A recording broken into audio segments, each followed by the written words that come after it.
Esta es una producción de Grupo Fórmula. Encuentra más contenido como este en radioformula.mx. Ahora de viva voz, como le anuncié desde el inicio, la maestra Tania René Ompansi, directora ejecutiva de Amnistía Internacional México. Muy buenos días. Hola, Ricardo. Tania, gracias por estar con nosotros una vez más. Gracias. De acuerdo con el informe anual de Amnistía Internacional en el mundo, la pandemia del COVID-19 ahondó decenios de desigualdad, abandono y abusos en ciertas regiones del mundo, pero particularmente en esta América Latina nuestra de todos los días. En el caso particular de México, según este reporte, la militarización, el abandono de migrantes, la violación a derechos humanos, sobre todo de las mujeres, y la falta de preparación para enfrentar la crisis sanitaria marcaron el 2020. ¿Qué lecciones le deja a México este diagnóstico, maestra? Gracias, Ricardo. Hablando de lecciones, creo que hay 3 lecciones fundamentales. La primera tiene que ver con la pandemia y el recurso que el Estado mexicano invierte en temas de salud.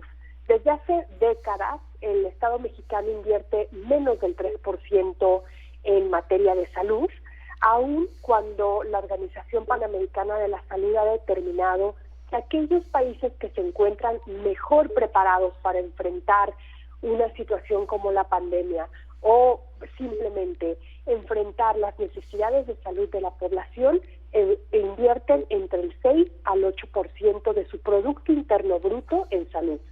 Imaginémonos que Estados Unidos invierte poco más del 14%, Alemania casi 10%, Japón 9.3% del Producto Interno Bruto. Y nosotros en México desde hace décadas invertimos entre el 2.5 y el 2.8%. La primera lección entonces es la importancia de la inversión en materia de salud, porque definitivamente la falta de inversión, de infraestructura, de medicamentos, tiene un costo en la vida de las personas, como lo hemos atestiguado en el 2020.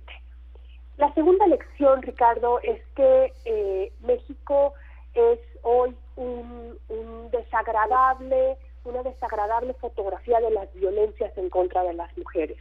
Vimos cómo en 2020 las mujeres tomaron las calles protestando por aquellas que ya no tienen voz. En México se asesinaron a 3.752 mujeres en 2020. De esta cifra, 969 casos son investigados hoy como feminicidios. Eso nos da un promedio de 10 mujeres asesinadas al día en este país. Así es que la lección va en 2 sentidos. La primera es que necesitamos una política de Estado en materia de violencia contra las mujeres, y esta administración aún no tiene su programa nacional para prevenir y sancionar las violencias contra las mujeres. A 2 años, 4 meses, aún no tenemos un programa nacional que nos permita decir cuáles son las metas, dónde está el presupuesto. Así es que preocupa profundamente. Y también en el tema de violencia contra las mujeres hemos aprendido en este 2020 que la importancia de las manifestaciones de las mujeres versus la represión policial. Hemos hablado contigo sobre que Amnistía Internacional pudo documentar casos de detenciones arbitrarias, violencia sexual, amenaza de desaparición forzada en entidades federativas que en el 2020 atestiguaron estas manifestaciones de mujeres. Y la tercera lección, Ricardo, la tercera lección tiene que ver con la militarización del país. Hoy pudimos constatar en este informe, gracias a que Amnistía Internacional analizó respuestas a solicitudes de acceso a información pública por parte de la Sedena durante los años 2006 a la fecha, te dan cuenta que esta administración ha desplegado a más militares, a más fuerzas armadas que las últimas 2 administraciones anteriores. Hoy, de acuerdo al segundo informe de gobierno del presidente Andrés Manuel López Obrador, se han desplegado más de 72,000 efectivos tan solo en 2020. O sea, hay más soldados en las calles que nunca. Hay más soldados en las calles que nunca, pero también ocupando espacios de la vida civil, como por ejemplo en la construcción de obras, un trozo del Tren Maya, el aeropuerto, en la repartición de vacunas y en la seguridad. Bueno, de hecho, ya que lo mencionas, perdón la interrupción, el Tren Maya y el aeropuerto son ya empresas. Así lo dijo el presidente, que les iba a dar no solo la operación, sino la propiedad de esas 12 entidades para que todos los beneficios económicos sean para el ejército. Efectivamente, tocas un punto de los más importantes, porque no solamente es la ocupación de la vida civil, sino el financiamiento de las Fuerzas Armadas, o sea, un proyecto de financiamiento que hoy no lo tiene ningún espacio de la vida civil. Y cualquier país que se jacte de respetar valores democráticos, que se jacte de respetar valores de derechos humanos, no tienen una ocupación del ejército como lo hemos visto en México. Preocupa porque estos pasos que da el presidente López Obrador en materia de militarización no solamente han sido señalados en otro momento por la Corte Interamericana de Derechos Humanos, que le ha dicho a México: si se van a utilizar militares en la seguridad pública, tiene que ser de manera acotada, con un proyecto muy concreto y bajo el mando civil. Eso no está pasando hoy en México, y también nos preocupa mucho que después el retorno del ejército a los cuarteles no va a ocurrir con esa facilidad con la que hoy están ingresando a la vida civil.